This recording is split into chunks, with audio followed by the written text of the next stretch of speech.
सीधे शुरुआत करते हैं, यहाँ टाइम वेस्ट नहीं करेंगे। ओझा सर की एक वीडियो मेरे सामने आई।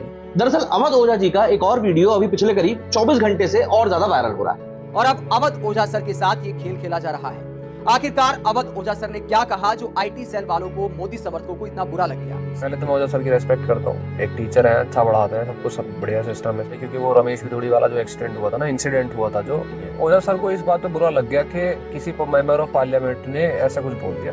गलत है, नो डाउट गलत है। तो ये नई चीज थोड़ी हुई है, इसमें आपको बड़ा प्रॉब्लम होने लगेगी भाई इमरजेंसी की सिचुएशन हो गई और मोदी जी को क्राउन दे देना चाहिए अब बस। लेकिन शायद अवध जी, जिनकी कि मैं खुद काफी रिस्पेक्ट करता हूँ, इनके वीडियोस मैं भी काफी देखना पसंद करता हूँ, लेकिन कई सारे मौकों पर ये कुछ बातें ऐसी कह देते हैं जिनको कि सुनने के बाद ऐसा लगता है कि यार क्या ये बात वाकई में कह रहा है, इतनी जरूरी थी।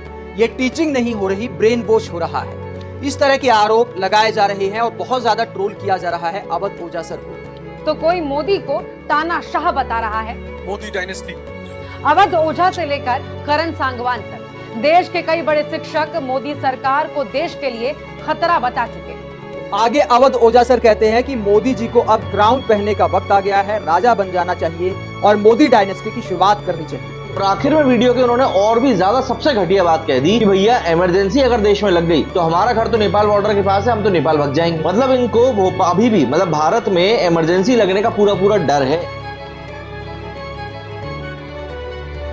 इस वीडियो में उन्होंने क्या कहा है, सबसे पहले जरा हम उस बारे में जान लेते हैं। ये कुछ 1-1.25 मिनट की क्लिप है। हो सकता है कुछ समय के बाद में इसके पूरे वीडियो को जारी कर दिया जाए और बताया जाए कि भाई ये सब चीजें कहने का कॉन्टेक्स्ट क्या था।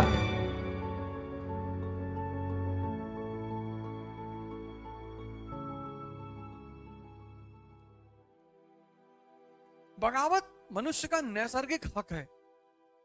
अगर जिसके अंदर बगावत नहीं है कि गलत अगर कर रहा है कोई, कभी कभी ऐसा होता है कि तुमको लगता है गलत हो रहा है पर तुम सिर्फ मुस्कुराते हो कि अच्छा हो रहा है, मजा बहुत आ रहा है। तो अगर अभी के भारत को देखो तो देखो सब चुपचाप बैठे हैं और ये जो भी आज हो रहा है उसमें इस देश की जनता 200% जिम्मेदार है। इस देश के नेताओं की कोई गलती नहीं। सब आज हमारे दोस्त हैं, एक तसव्वुर भाई भी आए थे मिलने के लिए, अस्सलाम वालेकुम। वालेकुम सलाम। बहुत गलत हो रहा है। मैंने कोई गलत नहीं हो रहा, एकदम सही हो रहा। तुम कभी एजुकेशन मांगे? नहीं। तुम हेल्थ मांगे? कभी नहीं मांगे। 2014 से पहले काहे नहीं मांगे? क्योंकि हर आदमी तुम्हारी पीठ थपथपा रहा था, अरे मुसलमान रोजा खोलेंगे, तब तो तुमको बड़ा मजा आ रहा था। तुम 2014 से पहले मांगते तब तो तुमने नहीं मांगा, तब तुमको मजा आ रहा था कि सारे नेता हमारी टोपी लगा के घूमते हैं, बहुत बढ़िया लोग हैं ये। अब तुमको 2014 के बाद याद आया कि मुसलमानों को शिक्षा नहीं है। अब वो नाराज होके गए हैं, अरे तुमको बीजेपी से टिकट मिल रहा है, तुम काहे बीजेपी के खिलाफ बोलोगे? अब तुम वो आदमी नहीं रहे। हाँ तो जाओ सड़क पर विरोध करो, जाओ, हम रोके? जाओ, हम रोके हैं? जाओ नारा लगाओ। ये निकाल के यहां लगा देंगे, ये निकाल के यहां लगा देंगे। आदमियों की ऑक्टोपस पता नहीं चलेगा। हम किसी को रोके विरोध करने के लिए? जाओ करो विरोध, जाओ सड़क पे। हम तो नहीं करेंगे। हम क्या करें? तुम्हारे दर्द हो रहा, तुम जाओ करो। हमसे तो सरकार 80% टैक्स मांगेगी, हम दे देंगे, ले लो, ले लो, हमें कोई टेंशन ही नहीं है, सब सही चल रहा है। आज इस देश की पब्लिक को एक बैग याद आया, जीडीपी। ये सब्जी बेचने वाला कह रहा है भैया जीडीपी गिर रही है। तुझको क्या पता भैया जीडीपी क्या होती है? कितनी बढ़िया सरकार चल रही है, सब्जी वाले को पता चल रहा है कि जीडीपी क्या है। इतनी अवेकनिंग आज तक कभी थी? इतनी जागरूकता कभी नहीं थी। कभी थी ही नहीं। अब टमाटर हो गया 20 रुपए किलो, अब खरीद लो सब। नहीं, अब टमाटर नहीं खाएंगे। बहुत सही सरकार चल रही, ऐसे ही चलना है। मैं तो कहता हूं कि पता नहीं किसका वेट कर रहे हैं मोदी जी। संविधान और विधान सब भंग कर देना चाहिए। अब तो समय उनको क्राउन पहनने का। Modi dynasty, Mughal dynasty chapter से खत्म हो गया है, तो कोई तो डायनेस्टी पढ़ेंगे हम लोग। मोदी डायनेस्टी। कोई बात नहीं भाई, मोहम्मद गौरी के भी कोई संतान नहीं थी, उसके जो कमांडर्स थे वही उसके बच्चे थे, तो वो कोई मुद्दा थोड़ी है। नया पार्लियामेंट है, ये महल बन जाएगा। बढ़िया पार्लियामेंट है, सब गाली दे रहे हैं दूसरे को।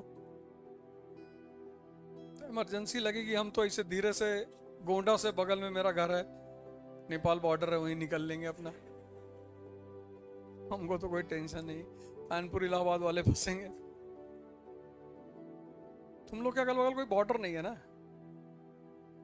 बहराइच, हाँ, नानपारा।